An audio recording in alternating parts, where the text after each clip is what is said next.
"Oh, great and powerful villager in the sky, tell me, what must I do for this next room?" "The Great Hall, you say? I suppose that'll have to do."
Hello and welcome back to another episode on the GOAT server. Greatest of all time server, trying to be the greatest of all time GOAT. Greatest of all time Minecrafter. We have finished what I like to call the Great Hall. And in the Great Hall we have our little villager breeder. And this thing is very, very slow. But it works. It gets the job done. Every once in a while I throw in some bread from these farmer villagers that I have acquired. And I have definitely put them to work with this pumpkin and melon farm for sure. Getting tons of emeralds and tons of golden carrots from them as well. What I've been doing is I've kind of just... here, let me do a quick little explanation of this. So, a villager breeder... they pick up the potatoes. These two farmers will pick up the potatoes. If they pick up too many to replant, they will throw them at each other, and they will produce a small villager child. And the child will attempt to run across these trapdoors to these beds to jump on them, but instead will land in this water, which will push them down this stream. We can see we got a fully grown villager right here. Hello. Excuse me. and then they'll walk up here. Currently this is blocked off because I only have one space available for one villager, and he's just down there. I'll show how that system kind of works in a second. Before I had basically this setup right here on this side, so I could fill up all these areas with the farmer villagers, and then I moved it over to this side so I can start with the stonemasons, and a little bit more on that in just a second. Over yonder, beyond the three wise men, is what I'm calling them. A little bit more about that later as well. I have a baby zombie villager. So I acquired a baby zombie villager for this project. I basically covered up this whole back area, went a little bit of a distance away, came back, there was a zombie, as intended. And then I let a baby villager get attacked by said zombie. I killed the zombie, and then, with this little guy, I broke open these little side pieces for this trade hall. Let the baby zombie villager get across all these guys, turn them all into zombie villagers. Fall Girl was kind enough to give me some splash potions of weakness. And I cured them all, and so now the trades are amazing. Look at that. 1 melon for 1 emerald. Absolutely, thank you. And then some of them have the pumpkins as well. Not all of them do. All of them have the melons, not all of them have the pumpkins. It is what it is.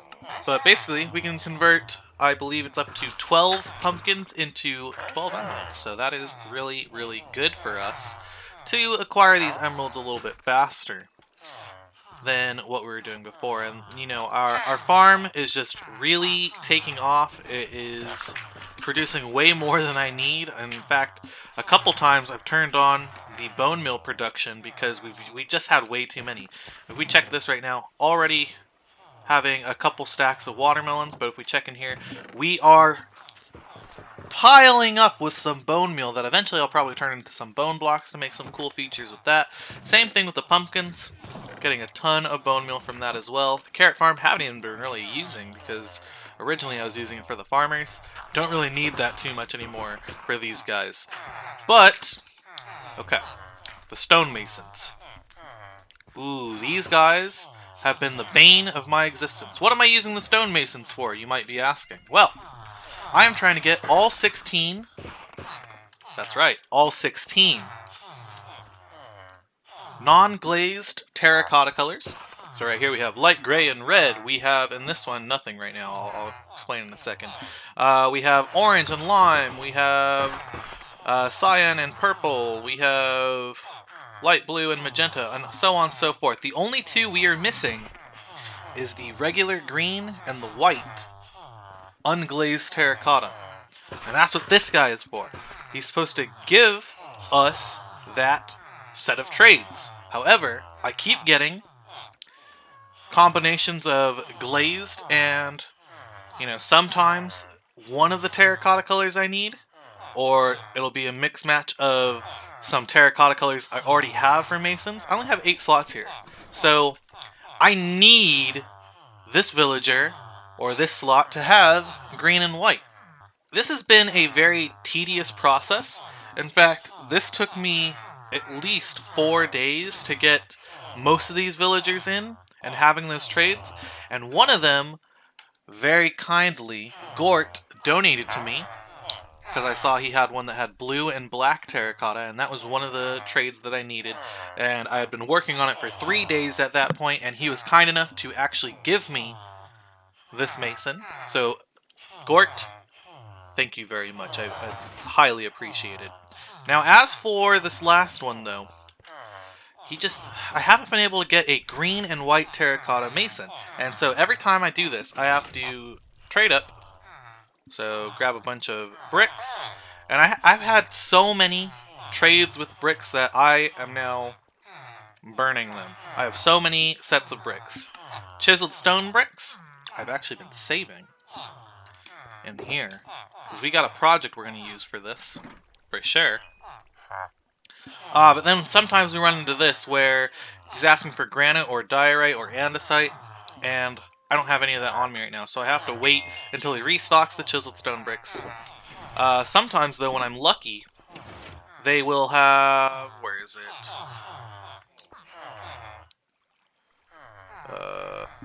They'll have a trade where I can give them an emerald for something instead.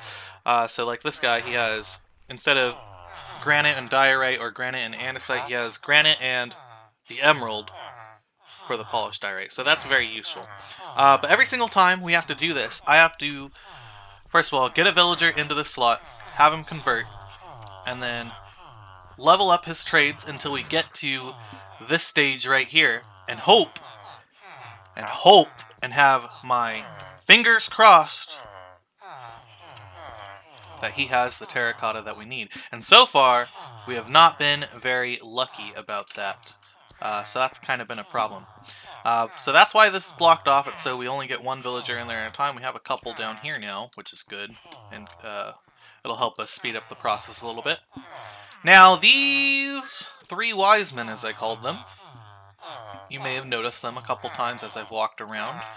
They have black glazed terracotta as one of their trades, and official _Griffin, he actually wanted some masons with black glazed terracotta, so he should be coming to pick these up at some point, hopefully before the next episode, so these guys aren't just sitting here forever.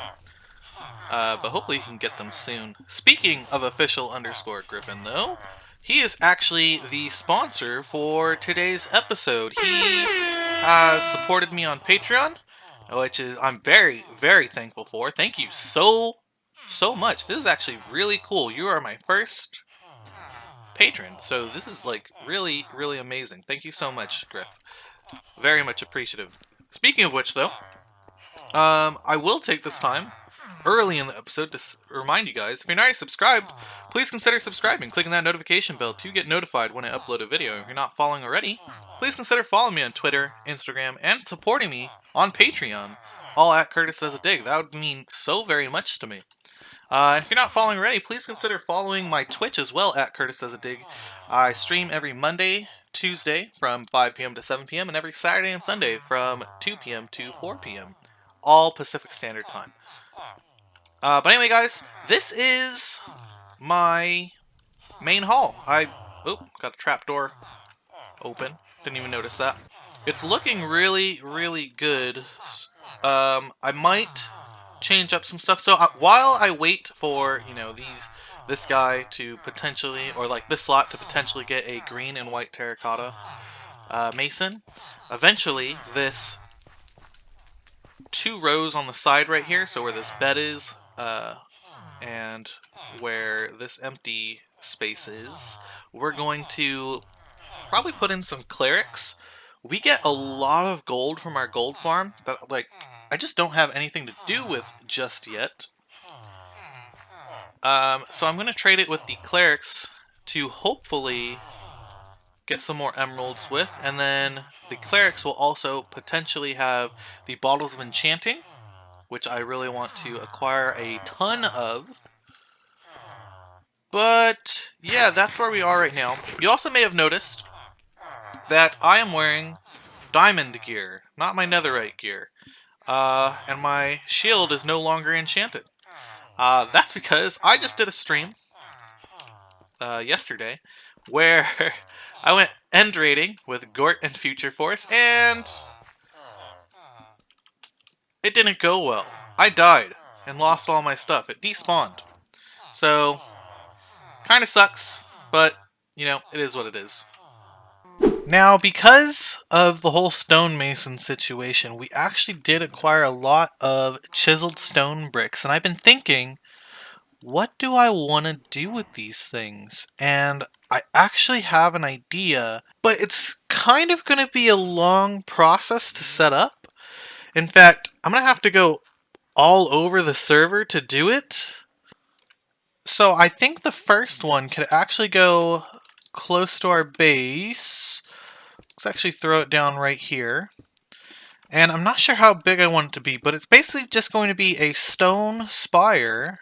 In fact, it's going to be a multitude of stone spires all around the overworld and possibly inside the nether as well. like this. I actually don't know how big it's going to be. Let's see, how big is this? Honestly, that's a pretty decent size. So it's 1, 2, 3, 4, 5, 6, 7, 8, 9 blocks tall. Now I can't put a treasure at every single monolith because there's going to be a lot of monoliths, and that's going to be a lot of treasure I'm going to have to throw into this minigame. But what I probably can do is at each monolith, maybe there'll be a key. So to unlock the treasure room, you have to go around and collect all of the keys. Ooh.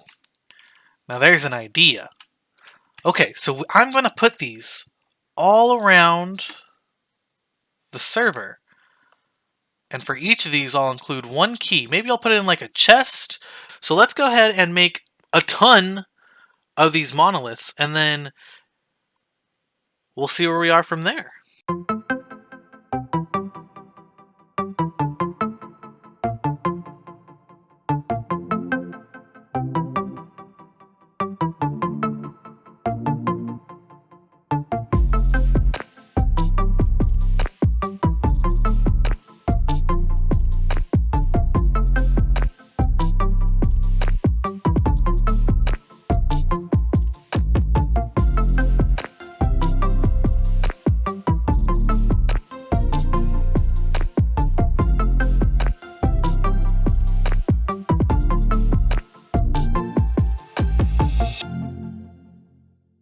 Here we are in the shopping district, and I have some stuff that I would like to sell that I'm going to do right here. So, Gort has set up this little flea market right here. So, Gort's Flea Market. Sell anything you want for just 1 diamond per barrel per week. Just put your diamonds in the barrel below and throw your junk in a barrel. Feel free to add up to 1 sign and item frame per barrel. So, I'm going to choose 2 of these because I don't think anybody's really taken them up on the offer yet. And, well, I don't have the materials to build a shop just yet. I don't have enough stock to make a shop just yet. But I plan on it. And so, for now, let's at least do this. So I'm going to sell some golden apples. So I'm going to... Oh, can I not? Oh, it's because the carpet's in the way. Oh. Okay, that's going to be... There we go. Let's put that there then. So 1 diamond per 16. Okay, and so we're going to put our golden apples in there. But we're going to split it like that. Whoops. That's not how that works. There we go. And we're just going to kind of separate them as much as we can.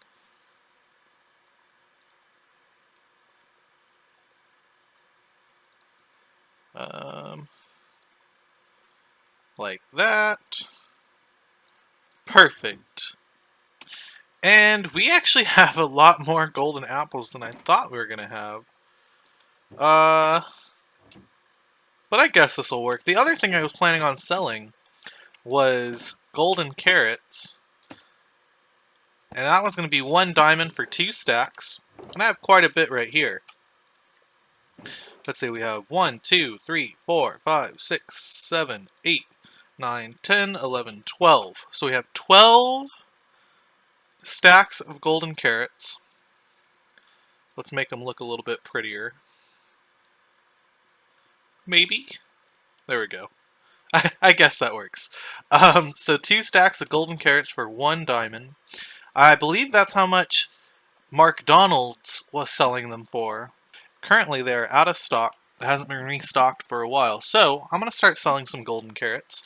Because I have some villagers. I'm getting these golden carrots very easily with my pumpkin and melon farm to get the emeralds and then trade them with the farmers to get the golden carrots. It's actually very, very easy. Oops, I almost forgot. I have to pay. So that is 2 diamonds. Right here. Beautiful. Thank you for the shopping space, Gort. Appreciate it. Anyway, guys, thank you guys so much for watching. That is the end of this episode. I am honestly having so much fun in this server. There's so many cool things going on, and we are also starting some cool projects of our own, and so I am super excited to see where this takes us in the next episode. Have a good one!